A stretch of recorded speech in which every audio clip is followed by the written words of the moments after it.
কৌশলে নিজের বিয়ে ভাঙতে গিয়ে গণপিটুনির শিকার হলেন নিষিদ্ধ ঘোষিত এক ছাত্রলীগ নেতা। শুধু তাই নয়, আগুনে পুড়িয়ে দেওয়া হয় উক্ত নেতার শেরওয়ানিও। আমি এখানে আসছিলাম অনুষ্ঠানে। কি অনুষ্ঠান? বিয়ের অনুষ্ঠানে। কার বিয়ে? শরীফ মাহমুদ নিষিদ্ধ ঘোষিত ছাত্রলীগ নেতা, যিনি একেবারেই অভিনব কায়দায় নিজের বিয়ে নিজেই ভাঙার চেষ্টা করেন। যে মেয়ের নামে সেনাবাহিনী এখানে তারা কমপ্লেন করতে গেছে যে মেয়ের বয়স কম। না, মেয়ের বয়স কম থাকবো কেন? মেয়ের বয়স কম থাকলে আমরা মেয়ে বিয়ে দিই? মেয়ের প্রাপ্ত বয়সে মেয়ের বিয়ে দেওয়া হয়েছে। এ যেন কেঁচো খুঁড়তে গিয়ে সাপ বেরিয়ে আসে। পরে বিয়ে বাড়িতেই গণপিটুনির শিকার হন বর শরীফ। শরীফের একদিকে প্রেমিকা আর অন্যদিকে পারিবারিক বিয়ে। এটি যেন দুই জগতের যুদ্ধ। একদিকে প্রেমের আগুন আর অন্যদিকে পরিবারের সম্মান। শেষ পর্যন্ত শরীফ বিয়ে না হওয়ার গোপন প্ল্যান করেন। আমি বললাম যে আরেকটা মেয়ের সাথে তার লাইন আছে, প্রেমের কারণে এই বিয়েটা ভাঙা গেছে। খাওয়া তো শেষ, প্রশাসনের লোকজন কখন আসবে? বিয়ে তো হয়ে যাচ্ছে। এমন একটি ফোন আলাপ শুনে কনের বাড়ির লোকেরা অবাক হয়ে যায়। মুহূর্তের মধ্যে খবর ছড়িয়ে গেলে আটক করা হয় কয়েকজনকে, আর শুরু হয়ে যায় গণপিটুনি। প্রশাসনের লোকের ফোন বিয়ে বাড়িতে আগত জনগণ রীতিমতো বিয়ে ভাঙার স্কোয়াড হয়ে ওঠে। আগুনে শরীফের শেরওয়ানি পোড়ানো হয়। এরপর সবকিছু মিটমাট হলেও 9 লাখ টাকার দেনমোহর আর মুচলেকা দিয়ে যেন প্রাণে বেঁচে ফিরেন নিষিদ্ধ ঘোষিত এই আওয়ামী লীগ নেতা। যে মেয়েটার সাথে আংটি হয়েছে, পরানি হয়েছে 1 বছর ধরে, আপনারা এখন মেয়েরা নিচ্ছেন না কেন? নানান তালবাহানা করছে ছেলের পক্ষ থেকে। স্বাস্থ্যকর অল টাইম হানিকম, সব সময় অল টাইম হেলদি লাইফ।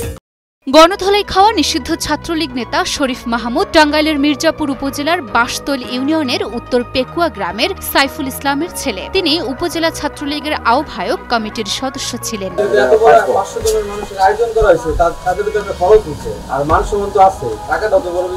এই ঘটনায় বরের চাচা সাবেক চেয়ারম্যান ওই ছাত্রলীগ নেতার দোষ স্বীকার করেন, তবে তিনি ক্যামেরার সামনে কথা বলতে রাজি হননি।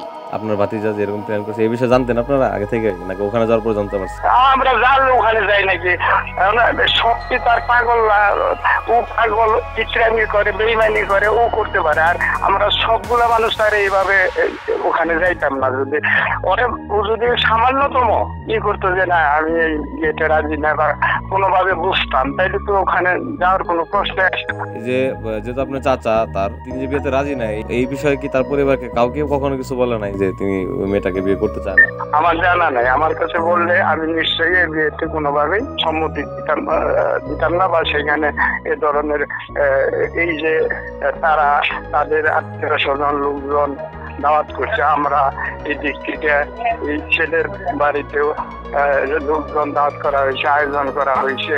এখানে 3 মণ 3.5 মণ দই ফালানো হয়েছে, খাসি কিনা হয়েছে, গরু কিনা হয়েছে। এটা থেকে এলে হয়তো এটা আমি প্রশ্ন করি না, কিন্তু এটা এজন্যই বললাম যে আমরা যদি আগে জানতাম তাইলে কি আর এই যে পরবর্তীতে আপনারা কি সিদ্ধান্ত নিলেন? মানে সবকিছু মিলিয়ে আপনাদের এই পক্ষ থেকে বা সাবেক চেয়ারম্যান হিসেবে আসলে বিষয়টা নিয়ে আপনারা কি সিদ্ধান্ত গেলেন বা কি চিন্তা ভাবনা করতেছেন? চিন্তা ভাবনা কি, ওখানে ওই ছেলের পক্ষে জানার পরে, মেয়ের পক্ষে জানার পরে ছেলের প্রতি ওরা স্বাভাবিক যেটা গণধোলাই বলাই চলে, এটা মান সম্মান আর দুঃখের বিষয় না। ঘটনাটা যা ঘটছে তাতে যা হয়েছে এটা স্বাভাবিক। আমার দৃষ্টিকোণ থেকে আমি বলবো না যে অস্বাভাবিক কিছু হয়েছে। উক্ত ঘটনায় যথার্থ শাস্তির দাবি জানান কনে পক্ষ ও এলাকাবাসী। এরকম শাস্তি ভাই আমরা চাই, ভাই এলাকাবাসী ভাই ওর যথাযথ ভালো শাস্তি দরকার। সবাই চাই যে এই ধরনের ঘটনা যেন ভবিষ্যতে আর কেউ না করতে পারে। আমরা আসলে এটা দৃষ্টান্তমূলক শাস্তি দাবি করছি।